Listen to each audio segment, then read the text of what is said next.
નમસ્કાર। દીવ ઘોઘલાથી વીરપુર જલારામ બાપા સુધીની પવિત્ર પદયાત્રા ભક્તિભાવ સાથે આગળ વધી રહી છે। આ પદયાત્રામાં 170 થી વધુ યાત્રિકો જોડાયા છે, જેમાં 70 થી વધુ બહેનો પણ સામેલ છે। 5 દિવસ ચાલનારી આ યાત્રા ઉના, તુલસીશ્યામ, ધારી, બગસરા અને વડિયા માર્ગે આગળ વધે છે। જલારામ બાપા પ્રત્યેની અડગ આસ્થા સાથે યાત્રિકો ઉત્સાહભેર આગળ વધી રહ્યા છે। આ યાત્રામાં 3 યાત્રી ઉઘાડા પગે ચાલે છે, જ્યારે એક ડોગી પણ યાત્રામાં જોડાઈ સૌનું ધ્યાન ખેંચી રહ્યું છે।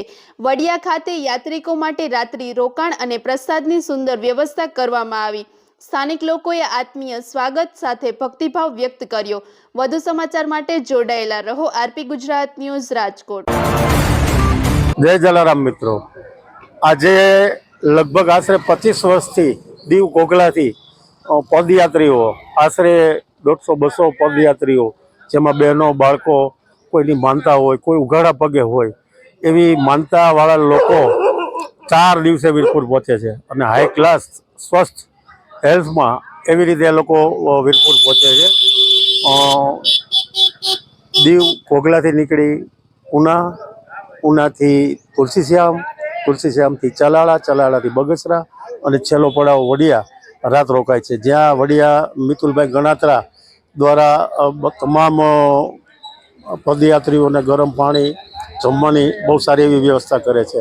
અને હાલ એ વડિયાથી નીકળી અને વડિયા નજીકના અમરનગર મુકામે આ પદયાત્રા પહોંચી છે।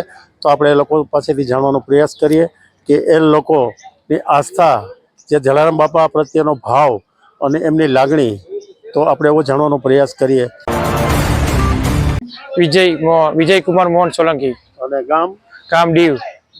તમે દીવથી યાત્રામાં જોડાણા તો શું માનતા હતી દાદા? મારા દીકરા માટે માનતા રાખી હતી કે મારો દીકરો થશે તો મેં ચાલીને વીરપુર જઈશ। સફળ થઈ માનતા સફળ થઈ। જલારામ બાપુ પર કેવી આસ્થા? બાપા પર બહુ આશા રાખીશ કે બાપાએ મને મારો દીકરો આપ્યો મને। તમે એકલા જ છો કે બંને છો યાત્રામાં? ના, મને એકલા જ છે। નાનો છે। મારું નામ શ્યામલાલા। અમે ઘોઘલાથી વીરપુરની યાત્રા લઈને નીકળ્યા છીએ અને મને આ ગ્રુપમાં 15 વર્ષ થયા છે। અમે ઘોઘલાથી નીકળીને પહેલી નાઇટ ઉના કરી, ઉના મહાજન વાડીમાં, ત્યાં અમે જમી કરીને સવારે નાસ્તો કરીને નીકળ્યા। બીજી નાઇટ અમારી તુલસીશ્યામથી અમે સવારે નાસ્તા પાણી કરીને નીકળ્યા।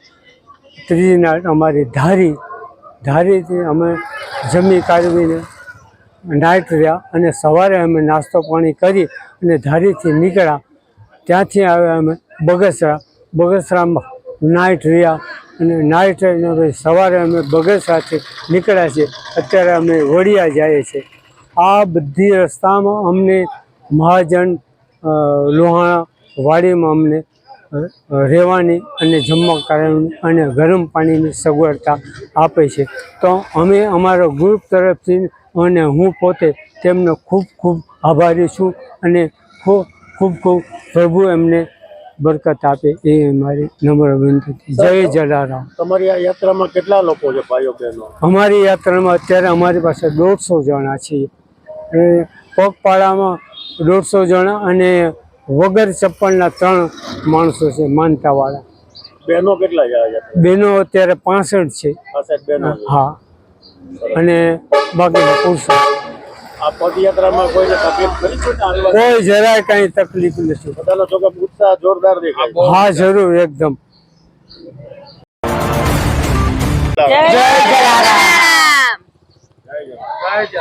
બેન, શું નામ તમારું? ગાયત્રી બેન નિલેશ બારિયા। આપણું ગામ? ઘોઘલા, દીવ ઘોઘલા મિક્સમાં છે બધાય। કેટલા બહેનો છે બેન? અમે 140 જણ છે પૂરા। બહેનો કેટલા છે? અમે 70-80 બહેનો છે। સરસ। કોઈ માનતા વાળા ખરા આમાં? હા, છે, બધા મિક્સમાં છે। તમે કેટલા વર્ષ થયા? મારે 13 વર્ષ થઈ ગયા। 13 વર્ષથી? હા, બાપાની દયા છે એકદમ અમારે। સરસ। કોઈની તબિયત આ ચોથો દિવસ છે ને તમારો? હા, અમે ચોથો 5મો દી છે। કેવો થાક બેન? બસ બધા હસી ખુશીથી બધા મજામાં છે। જલા બાપાની દયા છે। અમારે જલા બાપાનો હાથ અમારા માથે છે। કોઈ જાતની દિક્કત નથી। જમવા પાણી બધું અમે વ્યવસ્થા મળી જાય છે ટાઈમ ટુ ટાઈમ। અમે એક નાઈટ ઉનામાં રહ્યા હતા, બીજી નાઈટ તુલસીશ્યામમાં, ત્રીજી ધારીમાં, ચોથી બગસરા અને અત્યારે વડિયામાંથી અમે સીધા વીરપુર જશું। હા, જલારામ બાપુનો એવો કોઈ વિશ્વાસ વાળો પરચો ખરો કે હા હા અમને ઘણા રસ્તા અમને મળી જાય છે બાપાના પરચા રસ્તા પર 5-6 દિનમાં એકાદો પરચો કયો બેન જો મદદ કરે? હા છે એક તો અમારો કૂતરો જ સાથે છે એનો જ પરચો અમારી સાથે છે ભાઈ સાથે ભાચાથી આ દર વર્ષે અમને ભાચાથી અમને મળી જાય છે કૂતરો એ જ બાપા અમારી સાથે જ છે એમ જલારામ બાપાની જય